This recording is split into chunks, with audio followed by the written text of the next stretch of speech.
Cambridge, Connecticut. Yes. Second set players, all right. And the comic I'm bringing out is she's been a stand-up for mental health comic since 2010. She also runs the organization. So please give it up for Becca Atkins.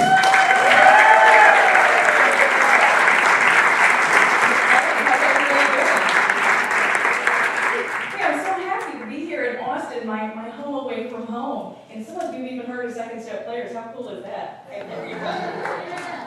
So, back at home in Connecticut, I run a nonprofit, peer-run mental health arts agency. I'm a licensed professional counselor, and I have a diagnosis of bipolar 2, bipolar light. It took me a while to figure out exactly what's wrong with me. So, I had a lot of diagnoses over the years. And what's good about that is that now I can choose what I'm going to be based on what kind of grants are available from peer run agencies.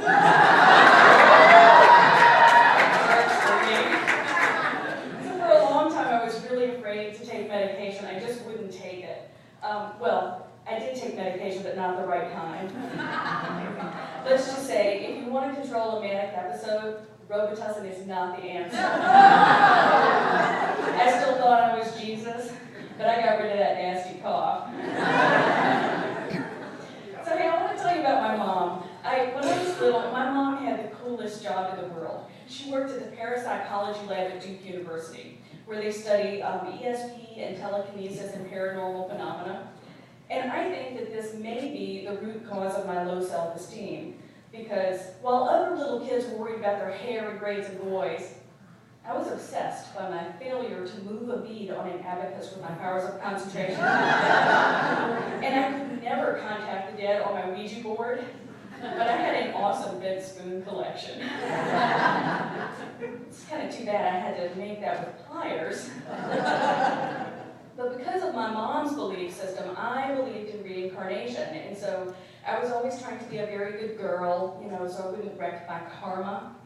And then I found out that if you're too good, you don't get to come back for another lifetime.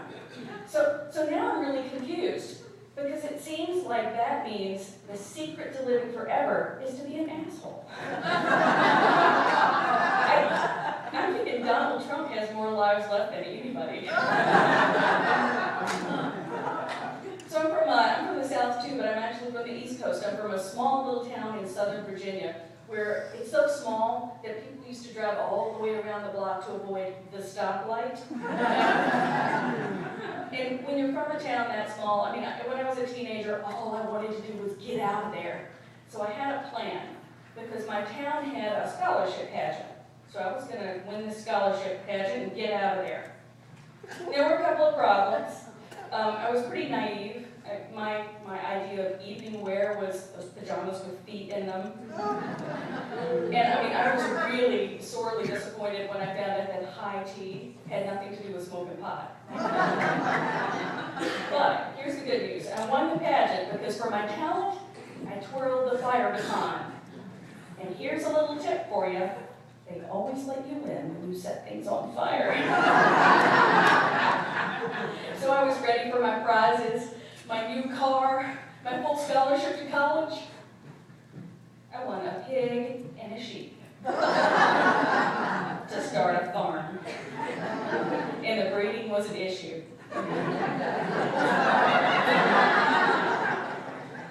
So hey, I've got a question for you.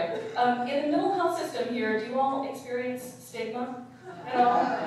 Yeah, so it's an issue here too. Well, it's an issue at home, let me tell you.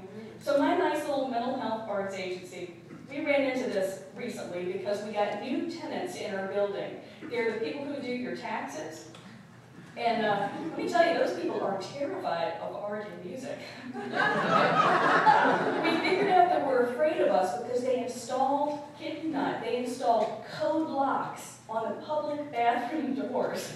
I'm thinking, what are we going to do? Choke you with a macrame plant hanger? Like torture you with a bad Celine Dion song? Well, in all fairness, I guess all Celine Dion was really bad. But what they said, the Celine fans, I'm sorry. What they said was that they were afraid that one of their tax clients, they didn't want want to look like they were discriminating against us crazy people. So they said one of their tax clients was going to lie in wait and jump them in the bathroom. I'm thinking, you gotta be kidding me. Your clients would way rather jump you in the parking lot.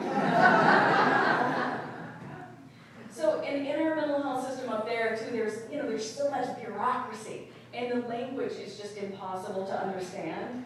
Like, they speak in acronyms. Recently I was trying to get some help, and they said I had to find a gatekeeper, and then I could go to IOP, and after that to PHP, and then to CSP.